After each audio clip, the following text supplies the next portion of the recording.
Heto na naman nga, welcome back sa ating mga libangang isda. For today's video ay re-reveal ko na nga ang aking sikreto sa malinis at malinaw nating aquarium.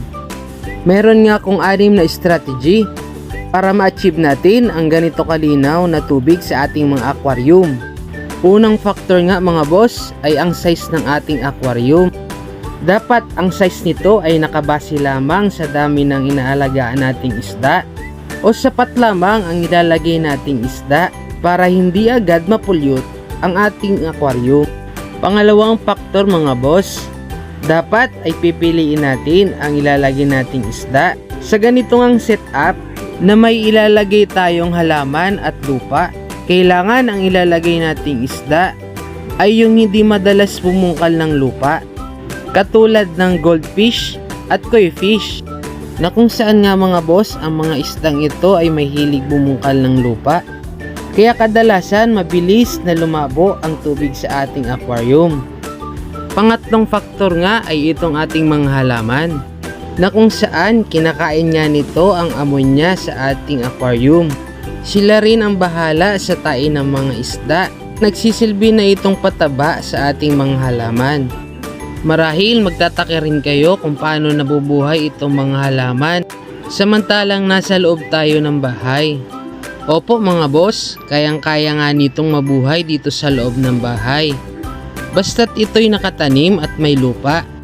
Meron din tayong ilaw na nagsisilbing parang araw para sa ating mga halaman.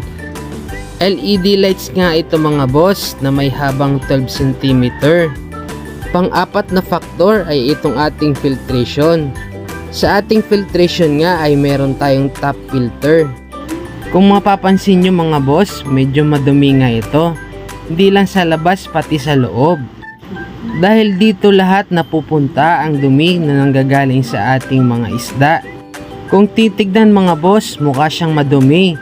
Pero lahat ng beneficial bacteria ay dito nakatira. Kung tutuusin, pwede naman hindi tayo maglagay ng filtration dahil may mga halaman naman tayo. Pero naglagay pa rin tayo mga boss para magkaroon naman ng mas maraming oxygen itong ating mga isda dahil sa tubig na bumababa galing dito sa ating top filter. At mas ma-achieve natin ang mas malinaw na tubig dito sa ating aquarium. Panglimbang factor mga boss ay ang tama at sapat na pagpapakain sa ating mga isda. Meron din nga pala tayong snail dito na taga-ubos ng pagkain nila kapag hindi na nila nauubos. Pag hindi kasi naubos ang pagkain ng mga isda, pwede itong mapanis at makapulyot sa ating tubig. Sa mga magtatanong kung ano ba ang pagkain nila, PO1 pala ang pagkain nila mga boss. Medyo maliliit para madali nilang makain. Sa halagang 10 pesos ay mahigit 1 buwan bago ito maubos.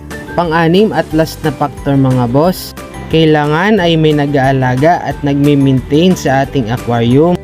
Opo, tayo nga ang kailangan para mas maging malinaw ang ating aquarium at ma-maintain ang kalinisan at kalusugan ng ating mga isda. Dahil alaga nga natin ito, kailangan natin i-maintain at alagaan sila. Pati na rin mahalin dahil isa rin sila sa nagpapasaya sa atin. So yun lang mga boss, 6 na strategy para ma-achieve natin ang ganito kalinaw na aquarium. At disclaimer lang mga boss, itong pamamaraan nga ay sarili ko lang.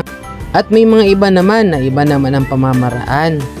Sana'y manatutuhan kayo mga boss, lalo yung mag-uumpisa pa lang mag-alaga ng mga isda. Sa susunod ulit, bye bye!